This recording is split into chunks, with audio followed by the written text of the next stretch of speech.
Hey, what's going on, family? Wanted to do part two video from my first video, giving goals over receiving goals.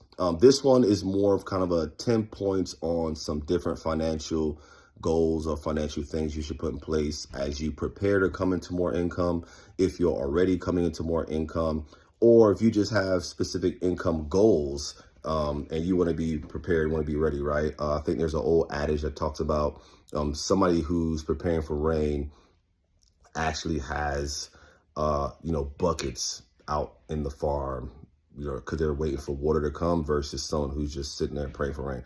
I feel like I completely botched that.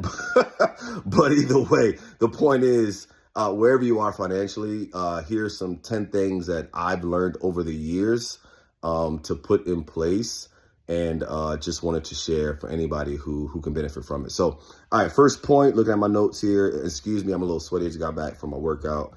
I am so excited to be back grinding. I've been sick for a couple weeks, and man, do I hate being sick. But I feel like I'm coming back, and I feel good. All right, number one, life insurance, right? This to some could sound ridiculously basic, but believe it or not, took me a while to realize I needed life insurance, right? So,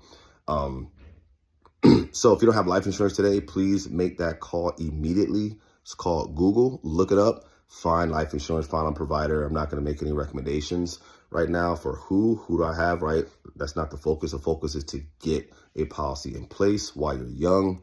Doesn't matter what your age is, get it, right? And I would highly recommend, as your lifestyle changes, as life dynamics change, as you may add more children, you may be single today, you may get married tomorrow, right? You may buy a home. Different things happen in life. Look at increasing your policy. All right, number two, set up a family will, right? You want to make sure, God forbid, if something happens, obviously you leave this side of life, that your items, your belongings, and how you want things to be handled can be handled properly, and you have someone trusted that can actually execute that will for you, right? So get an attorney. These things do cost, but they're worth it, because the cost of not having them in place is worse than the cost of putting it in place, right?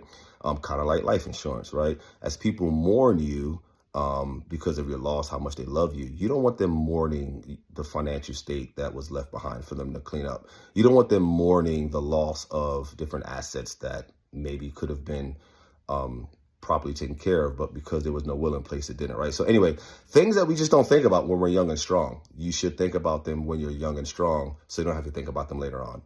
All right, number three, set up a trust, kind of the same as a will, right? But a trust a little bit different, where you want to protect your assets, put different things in there, lump sum of money, your home, so on and so forth, right? If you have that.